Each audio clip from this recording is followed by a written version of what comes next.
यदि आप class twelfth यदि आप क्लास ट्वेल्थ बिहार बोर्ड का स्टूडेंट है क्या यदि आप क्लास ट्वेल्थ बिहार बोर्ड का स्टूडेंट हैं और 2024 में 2024 में बोर्ड का एग्ज़ाम देने वाले हैं और आप चाहते हैं कि एक बेहतर स्कोर करें, क्या आप एक बेहतर स्कोर करना चाहते हैं या आप एक टॉपर बनना चाहते हैं, तो आज का सेशन आपके लिए काफ़ी स्पेशल होने वाला है क्योंकि इसमें हम आज चर्चा करेंगे निबंध के बारे में। क्या निबंध के बारे में मात्र एक निबंध बताएंगे, वो 2024 एग्ज़ाम में 100% आएगा। क्या 100% आएगा?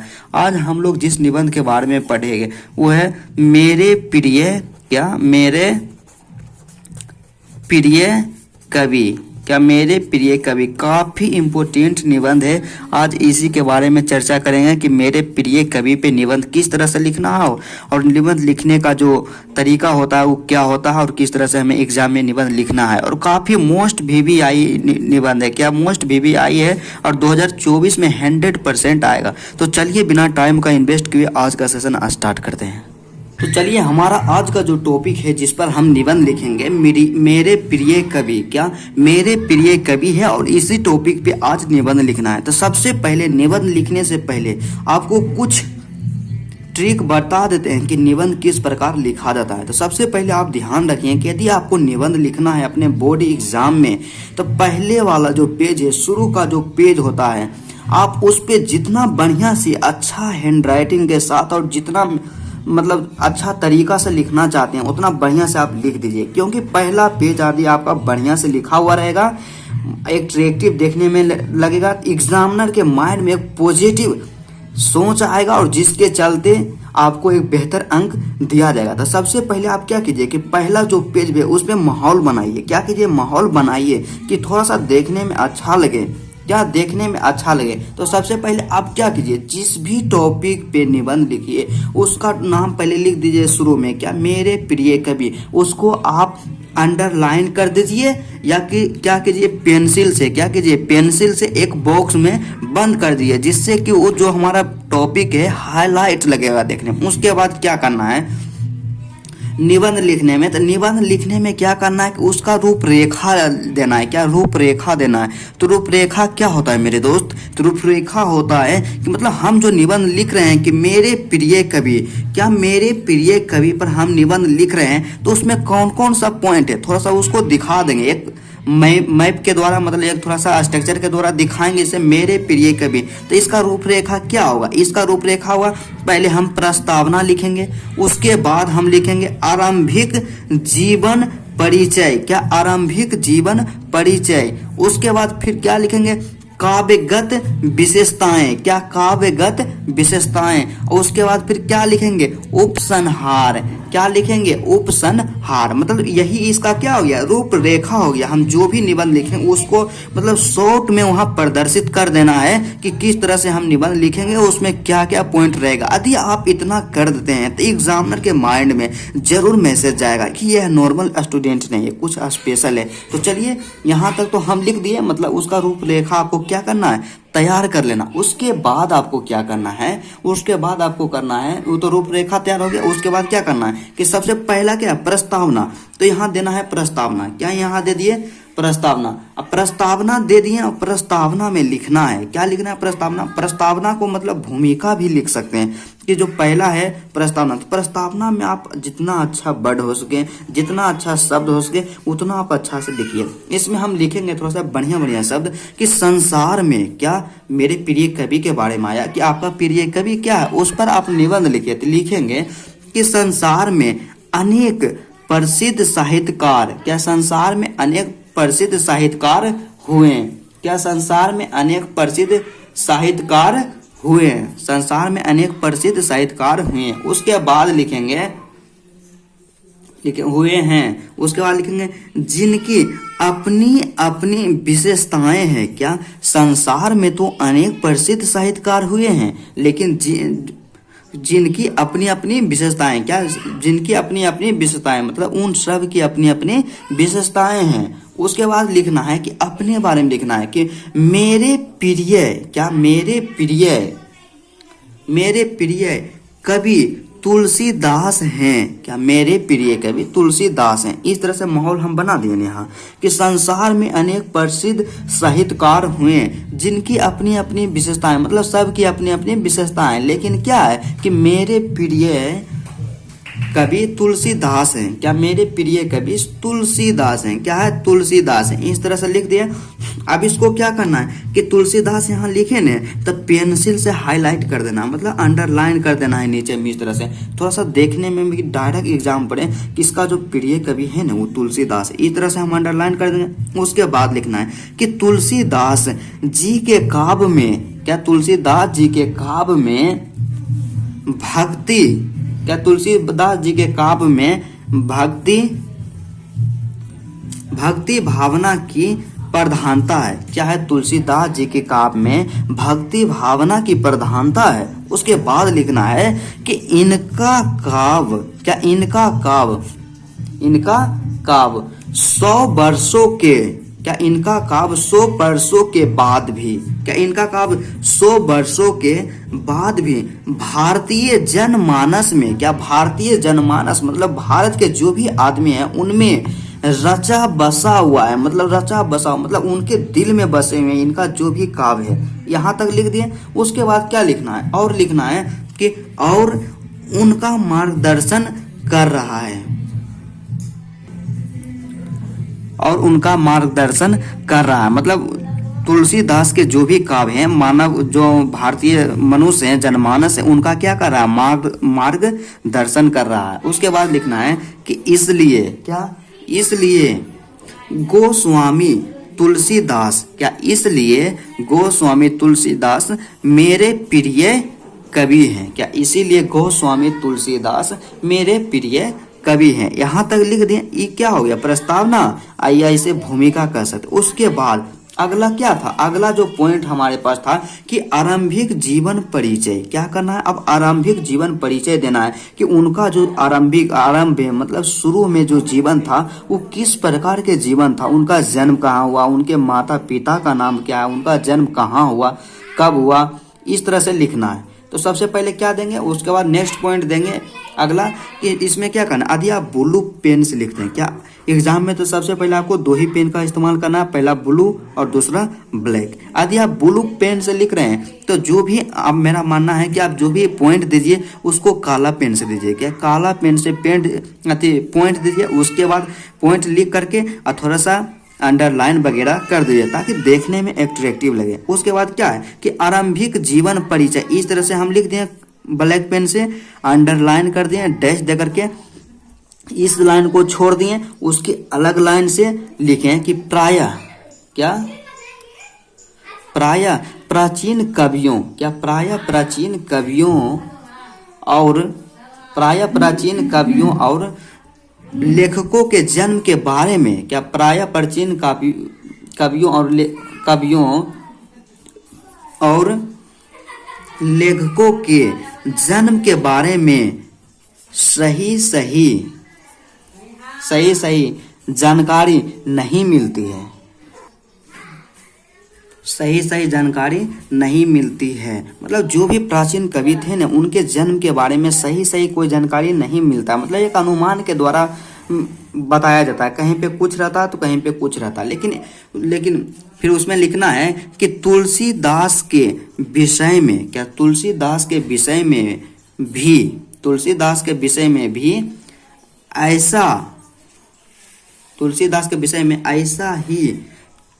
ऐसा ही है, क्या तुलसीदास के विषय में भी ऐसा ही है कि उनके जो जन्म हुआ उसके बारे में एक्यूरेट डेट किसी को पता नहीं है। लेकिन माना जाता है कि, क्या माना जाता है कि 1511 ईस्वी, क्या 1511 ईस्वी, अब ब्रैकेट में लिख देना है संवत 1568, मतलब संवत के अनुसार 1568 में बांदा जिले में इनका जन्म हुआ था। क्या बांदा जिले में इनका क्या हुआ था, जन्म हुआ था। यहाँ तक लिख दिए। उसके बाद क्या लिखना है, इनके पिता का नाम आत्मा राव दुबे, इनके पिता का नाम आत्मा राम दुबे तथा माता का नाम, क्या माता का नाम, माता का नाम हुलसी था। क्या माता का नाम हुलसी था, मतलब जहां पिता का नाम रहे उसको आप ब्लैक पेन से लिख सकते हैं, माता के नाम ब्लैक पेन से लिख सकते हैं और लिख करके उसको थोड़ा सा आप अंडरलाइन कर दीजिए। उसके बाद माता पिता का नाम हो गया आत्माराम दुबे और माता का नाम हो गया हुलसी। क्या माता का नाम हो गया हुलसी। उसके बाद लिखना है कि इनके ब्राह्मण माता पिता ने, इनके ब्राह्मण माता पिता ने, मतलब तुलसीदास के जो माता पिता थे वे ब्राह्मण थे। ब्राह्मण माता पिता ने इन्हें, क्या ब्राह्मण माता पिता ने तुलसीदास को अशुभ, क्या अशुभ मानकर जन्म के बाद, क्या अशुभ मानकर जन्म के बाद ही इनका त्याग कर दिया। क्या अशुभ मानकर जन्म के बाद ही इनका क्या कर दिए, त्याग कर दिए। अतः इनका बचपन बहुत ही कठिनाइयों में बीता। मतलब तुलसीदास के जो माता पिता थे वो एक ब्राह्मण थे और इन्हें अशुभ मानकर क्या किया, बचपन में ही इनका त्याग कर दिए। अतः इसका मतलब यही साफ स्पष्ट हुआ कि इनका जो बचपन है बहुत ही कठिनाइयों में बीता। उसके बाद लिखना है कि गुरु नरहरिदास ने इनको शिक्षा दिए। क्या गुरु नरहरिदास ने क्या किए, इनको शिक्षा दिए। उसके बाद यहाँ उसके बाद क्या करना है कि पैराग्राफ चेंज करना है। क्या पैराग्राफ चेंज करना है, पैराग्राफ चेंज करके लिखना है। उसमें पैराग्राफ चेंज करके लिखना है कि इनका विवाह, क्या इनका विवाह रत्नावली नाम की कन्या से हुआ था। तब तुलसीदास का जो विवाह हुआ रत्नावली नाम की कन्या से हो गया। मतलब यहाँ पे सीधा रत्नावली कन्या है, उनकी पत्नी का नाम है, तो यहाँ पे क्या कर देना, अंडरलाइन कर देना है पेंसिल से। उसके बाद लिखना है आपको कि विवाह, उसके बाद क्या है कि विवाह उपरांत, मतलब विवाह के बाद, विवाह उपरांत उसकी एक कटु उक्ति सुनकर उन्होंने राम भक्ति को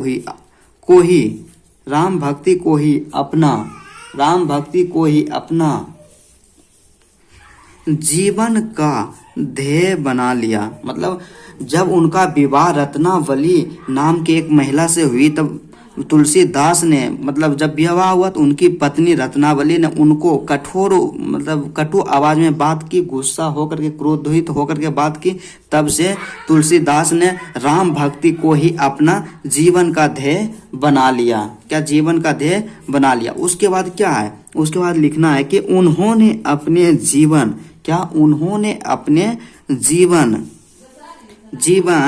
काल में लगभग, तुलसीदास ने, मतलब उन्होंने अपने जीवन काल में लगभग 33 ग्रंथों की रचना की। क्या 33 ग्रंथों की रचना की, मतलब उन्होंने अपने जीवन काल में लगभग 33 ग्रंथों की रचना की। लेकिन इनके 12 ग्रंथ ही प्रमाणिक माने जाते हैं। मतलब उन्होंने अपने जीवन काल में 33 ग्रंथों की रचना की, लेकिन उनके केवल 12 ग्रंथ ही प्रमाणिक माने जाते हैं। ठीक। उसके बाद लिखना है कि इस महान महाकवि की मृत्यु, मतलब इस महान महाकवि के जो मृत्यु हुई 1623 ईस्वी में। क्या 1623 ईस्वी में हुआ। क्या 1623 ईस्वी में तुलसीदास की क्या हो गया, मृत्यु हो गया। उसके बाद लिखना है, उसके बाद अगला पॉइंट क्या है, अगला पॉइंट हमारे पास था कि काव्यगत विशेषताएं। क्या काव्यगत विशेषताएं, तो तुलसीदास की जो काव्यगत विशेषताएं, उसने मतलब जो भी काव्य की रचना की उनकी विशेषताओं को हम लोग लिखेंगे। तो इसमें लिखेंगे कि तुलसीदास का जन्म ऐसे समय हुआ था। तुलसीदास का जन्म ऐसे समय में हुआ था जब हिंदू समाज मुसलमान शासकों के अत्याचार से आतंकित था। मतलब तुलसीदास का जन्म ऐसे समय हुआ था जब हिंदू समाज मुसलमान शासकों के अत्याचार से आतंकित था। लोगों का नैतिक चरित्र गिर रहा था। क्या लोगों का नैतिक चरित्र जो था वो क्या हो रहा था, गिर रहा था। उसके बाद लिखना है, गिर रहा था और लोग संस्कारहीन हो रहे थे। क्या, और लोग संस्कारहीन हो रहे थे। ऐसे समाज के सामने, क्या ऐसे में समाज के सामने एक आदर्श समाज स्थापित करने, आदर्श समाज स्थापित करने की आवश्यकता थी। मतलब ऐसे में समाज के सामने एक आदर्श समाज स्थापित करने की आवश्यकता थी। उसके बाद लिखना है कि ताकि लोग उचित अनुचित, ताकि लोग उचित अनुचित का भेद समझकर सही आचरण कर सकें, ताकि लोग उचित अनुचित का भेद समझकर सही आचरण कर सकें। उसके बाद लिखना है कि यह भार तुलसीदास ने संभाला। क्या, यह भार तुलसीदास ने संभाला और रामचरितमानस, क्या रामचरितमानस नामक महाकाव्य की रचना की। मतलब रामचरितमानस नामक महाकाव्य की क्या की, रचना की। उसके बाद लिखना है कि इसके माध्यम से इन्होंने अपने प्रभु श्री राम का चित्रण किया। क्या मतलब रामचरितमानस के माध्यम से इन्होंने अपने प्रभु श्री राम का चित्रण किया। उसके बाद लिखना है कि रामचरितमानस के अतिरिक्त इन्होंने, क्या रामचरितमानस के अतिरिक्त इन्होंने मतलब तुलसीदास ने कवितावली, गीतावली, दोहावली, विनय पत्रिका, जानकी मंगल, वैराग संदीपनी, पार्वती माला, वैराग संदीपनी, पार्वती माला आदि ग्रंथों की रचना की, आदि ग्रंथों की भी रचना की। उसके बाद लिखना है परंतु इनकी प्रसिद्धि मतलब इनकी प्रसिद्धि का मुख्य आधार रामचरितमानस। क्या, उनके प्रसिद्धि का मुख्य आधार रामचरितमानस ही है। मतलब लेकिन इनकी जो प्रसिद्धि का जो मुख्य आधार था वो रामचरितमानस ही है। उसके बाद लिखना है कि अपने काव्य के माध्यम से, क्या अपने काव्य के माध्यम से इन्होंने कर्म ज्ञान एवं भक्ति की प्रेरणा दी।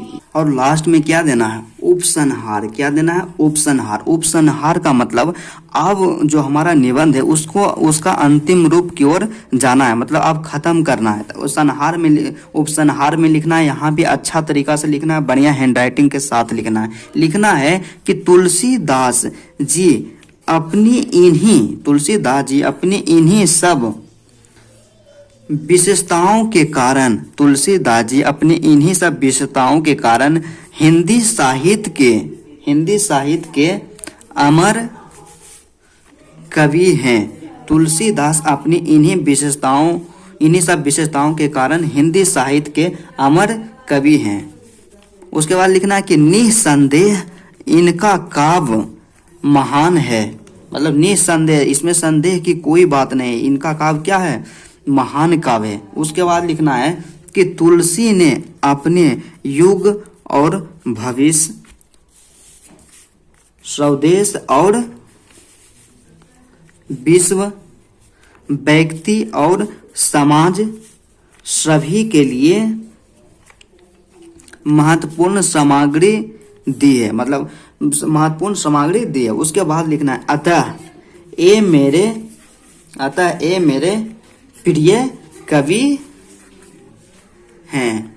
उसके बाद लिखना है कि अंत में इनके बारे में यही कहा जा सकता है। अंत में इनके बारे में यही कहा जा सकता है। एक स्लोगन यहाँ पे लिख देना है कि कविता करके तुलसी ना लसे, कविता लसी पा तुलसी। यहाँ क्या हो जाएगा, तुलसी की कला, मतलब कविता करके तुलसी ना लसे, कविता लसी पा तुलसी की कला। यहाँ पे ये स्लोगन है, यहाँ पे क्या हो जाएगा, हमारा जो निबंध है खत्म हो जाएगा। यदि आप इस तरह से निबंध लिखते हैं तो आपको 100% गारंटी है कि 8 में से 8 नंबर अवश्य आएगा।